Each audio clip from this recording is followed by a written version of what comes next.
You're now watching a clip from the Inspired by show. You can watch the full episode on our YouTube channel or listen on iTunes, Spotify, or wherever you get your podcasts. So make sure to head over there, leave us a 5-star rating if you enjoyed it, and follow the show.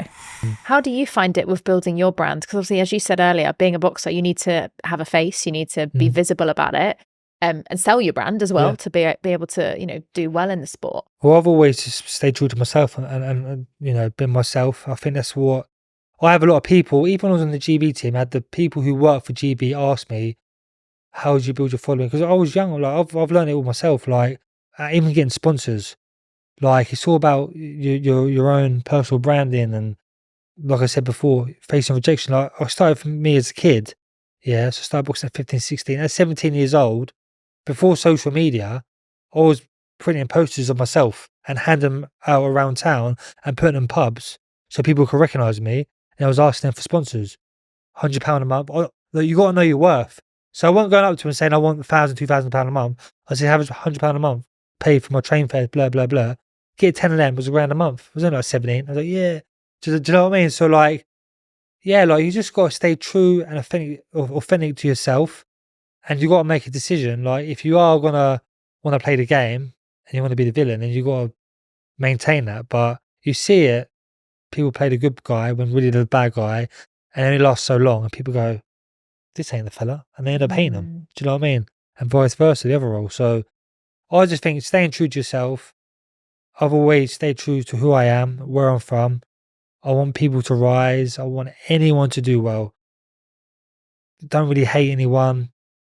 To be honest with you, I just want people to win in life, because it's hard and it's getting harder. How the system is putting it out there for us, it's like you fight for scraps. So, and like it's hard. Like even like the people, like the working class, right? Like, I'm working class, in and out, right?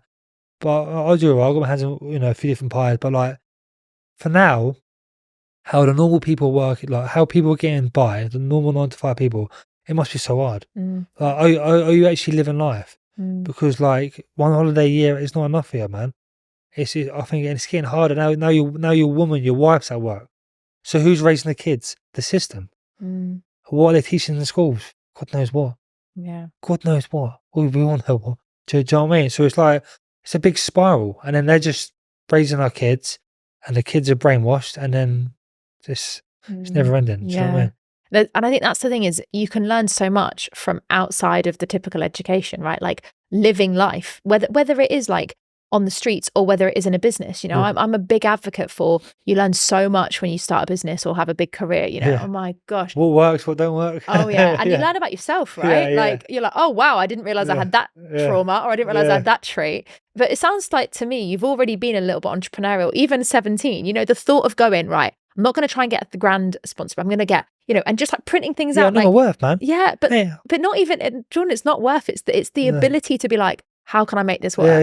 Yeah. And I think there's so much similarity between you as a boxer and you as a business owner with what you're doing now. So what similarities did you find, I guess, between boxing and entrepreneurship? Because, you do get punched in the face a few times as a business owner as well, in a different way. Yeah, you do, yeah. Plenty of setbacks, man.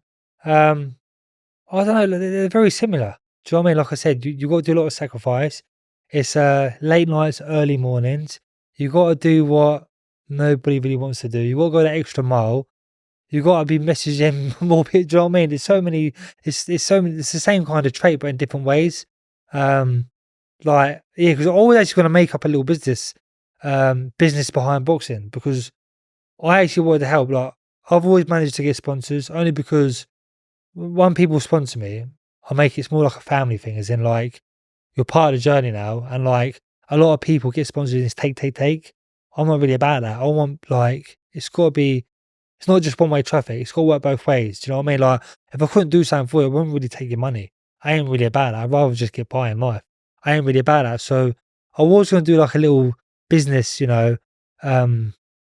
business behind boxing, and teach these up and coming boxers and athletes how to get sponsorship, about personal branding, about resilience, about, going out and print, how I done it, going out, just went out there and started printing leaflets out and posters and stuff like that. So yeah, like listen, business, boxing, it's the same thing but different, if that makes sense. Do you know what I mean? So yeah, man. What's been your biggest sort of setback or challenge in the business side of boxing? Injuries. Injuries, man. Like they push me back. When you add up the months I've had off to recover and rehab, do you know what I mean? Like 6 months. Like it's do you know what I mean? Like I was like a horse at one stage. They were just injecting me to keep fighting every other week. It's mad. Like, but yeah, probably the injuries, because then like now I'm 28, I could have been like probably 25, 26, fighting for these titles and being signed. But it's all right. It's fine, because during them moments where I was injured, I wasn't sitting there crying. I had a day where I was like, oh my God, like, not again. They've told me my career's finished again. Do you know what I mean? Like, but I've learned so much about myself. And like I said, I've found out who's really with me. I built my network, and it's made me more hungry and driven. Like, I just can't, I'll never want to be back how I was, man. Like, I just struggling every single day. Do you know what I mean? Like, mate, like I've always hustled, man. Like I said, even you said, I was the kid at school was selling cigarettes and sweets. 3 cigarettes for £1, and go farm foods and buy loads of Lucasades, and for 10 quid and sell for 2 quid a bottle. And do you know what I mean? Like, I was just on a hustle from early. But then I just thought, I found an opportunity. Boxing come along. I saw the lights and the cameras, and you look up to these big boxers who are making millions. I was like, I need to get there. Do you know what I mean? And then on the way up, things don't always go into plan.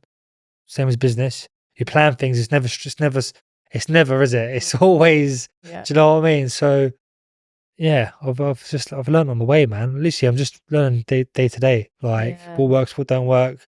Last year or the year before, probably had a whole year of just finding what works and what don't work. Literally, like, just setback, bang, bang, bang.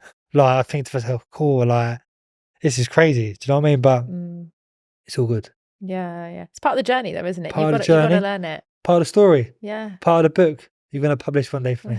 Awesome. Let's make it happen, Jordan. I love that.